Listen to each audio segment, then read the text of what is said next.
안녕하세요.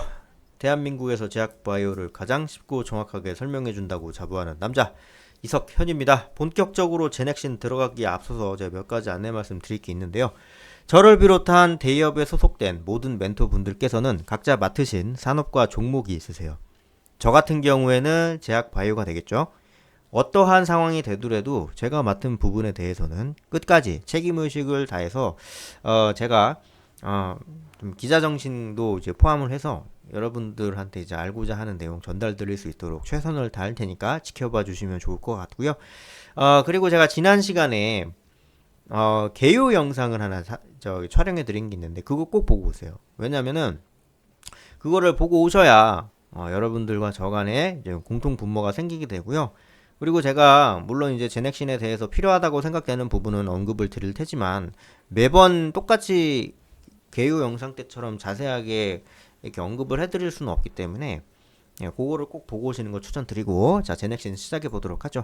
자, 99년도에 설립된 신약 연구개발 전문 기업이다라고 보시면 되는데, 이거 뭐 아시겠지만 이 친구도 이제 기술특례 상장 기업입니다. 유전자 치료 백신 제조 원천 기술을 국내 제약사에 이전하는 사업을 영위 중이다.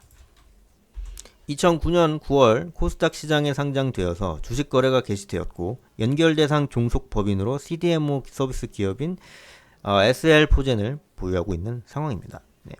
고유 기발 기술, 하이브리드 FC와 노하우 기술을 바탕으로 기존 단백질 치료제에 비해 체내의 반감기와 효능을 현저히 향상시킨 차세대 의약품 개발에 집중하고 있다. 이렇게 볼 수 있겠습니다. 이제 그렇게 생각하면 될 것 같고요. 자, 유전자 제조와 단백질, 유전자 치료제 이런 식으로 흐름이 나타나고 있고, 항체 융합 단백질 바이오베터, DNA 백신 뭐 이런 식으로 흐름 나타나고 있는데, 초기 효능과 독성 시용용 뭐 이제 이런 식으로 뭐 되게 여러 가지에 대한 생산 규모를 좀 이제 가지고 있다 정도로 보시면 됩니다. 신약 개발 뭐 같은 경우도 굉장히 뭐 기술 이전은 이제 라이센스 아웃이죠. 라이센스 아웃에 대해서도 이런 식으로 좀 케이지 바이오, 뭐 제넨 바이오, 터렛, 뭐 유한양행 다 하나같이 이름만 들어도 좀 알겠다 싶은 그런 이제 업체들이잖아요. 그런 업체들이 러브콜을 보내고 돈을 줘서라도 이 친구네 기술을 좀 선점해야겠다 싶은 그런 상태인 거예요. 그러니까 너무나도 긍정적으로 생각을 해볼 수 있는 부분들이 지금 나오고 있다라는 것이고, 그런 상황이 지금 제넥신의 상황이다.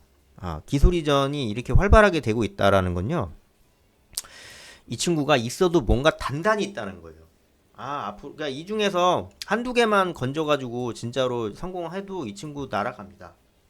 아니, 뭐 성공한다고까지 볼 수도 없고, 그냥 뭐 하나 성공할 것 같으면 올라가요.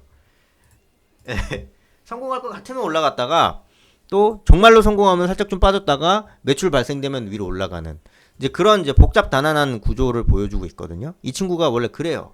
되게 여러 가지 임상도 좀 이제 진행 중이고, 뭐 이제 신장 질환, 좀 소화, 뭐 진행성, 뭐 두부경함, 림프, 뭐 당뇨병, 뭐 괜찮죠. 굉장히 좀 긍정적인 그런 흐름들이 나타나고 있어서 이런 흐름 자체가 굉장히 좀 도움이 될 수 있는 그런 시점으로 좀 다가오고 있다 정도로 보시면 될 것 같습니다. 그런 식으로 보면 되고요. 굉장히 애매하게 볼 수는 있지만 그래도 야, 얘네들 기술 하나는 끝장나는구나, 끝발 날리는구나, 그러면 나중에 한두 개라도 상황 괜찮아지면 저거 중에 한 네다섯 개는 또 매스컴 타면서 또 흐름 괜찮아질 거란 말이죠. 그러면서 계속 이제 흐름을 만들어 내가고 이제 이런 식으로 될 거기 때문에 이 친구는 슈팅이 나와도 굉장히 강력하게 나올 가능성이 좀 존재한다라는 말씀을 제가 드리고 싶은 겁니다. 그렇게 이제 이야기를 해볼 수 있고요.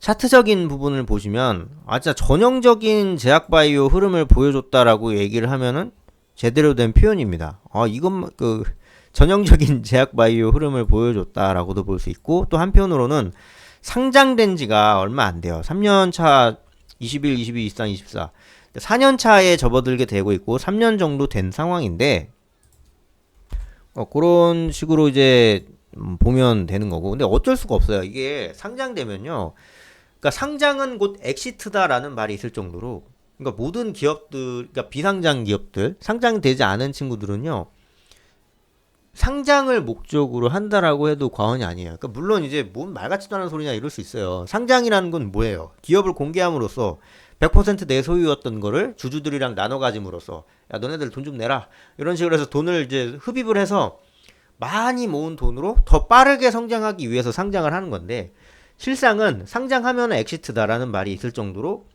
그냥 진짜 알바 아니네 뭐 이제 끝이야 이제 뭐 이런 느낌으로 거의 이제 너저분하게 있단 말이죠. 그게 왜 가능하냐면 이 사회가 우리나라는요 이 사회가 제 기능을 못해요. 여러분들 뭐 횡령하는 그런 회사들 다 뭐 총회 열고 이사회 열고 거기서 뭐 이제 저기 뭐 전환사채 발행하는 거 다 승인해주고 막 그러잖아요. 스티브 잡스 때처럼 애플이 스티브 잡스가 만든 거잖아요. 그죠? 삼성에 이병철이 있으면 현대에 정주영이 있으면 애플에는 스티브 잡스가 있는데 스티브 잡스의 판단과 어떤 이제 기업의 방향이 우리 주주의 이익에 맞지 않다. 내쫓아버려요. 이런 사례가 단 한 번이라도 있어요? 그리고 두 번째, 배당을 안 한다고 해서 주주들이 소송 낸 적 있어요? 없단 말이죠. 미국은 다 이런 게 굉장히 빈번합니다. 그래서 될 수밖에 없어요. 이 사회는 본래 존재의 이유인 대표 견제, 내부 감사 이런 거에서 막 쪼아댑니다. 우리나라 내각을 야당이 국정감사 이거 해갖고 쪼잖아요. 그런 거 하는 거 원래 그게 그거 하라고 있는 거거든요. 이 사회가 거수기 역할을 하고 있는 게 아닌데 지금 우리나라는 이제 서구 법안을 이제 가져와서 이렇게 하는데 그냥 이제 우리가 이게 왜 필요하는지도 모르고 그냥 뭐 오너들이 해갖고 성장시켰는데 뭐 하면서 이제 그냥 덩그러니 있는 거예요. 덩그러니 있는 겁니다. 우리나라 직원들이 노동법을 다 제대로 행사하지 않는 거랑 마찬가지죠. 예. 그러니까 그런 식인 거예요. 그러니까 내가 많이 행사하면은 이제 회사에 불이익이 있을 것이다. 이런 이제 두려움 때문에 못 하는 것처럼 이 사회도 그런 게 있는데 미국은 안 그런다고. 그렇기 때문에 이제 제넥신 같은 경우도 이제 그런 게 좀 이제 있는 게 아닌가라는 리스크는 갖고 있어야 돼요. 왜냐면 한국 기업이니까. 그리고 이제 엑시트다 보니까 요 IPO에 참여를 한 그런 친구들이 야 빨리 팔고 나가자 하면서 이제 팔고 나가다 보니까 이제 주가가 계속 빠지는 겁니다. 물량이 계속 이제 빠져나가니까 어쩔 수 없겠죠.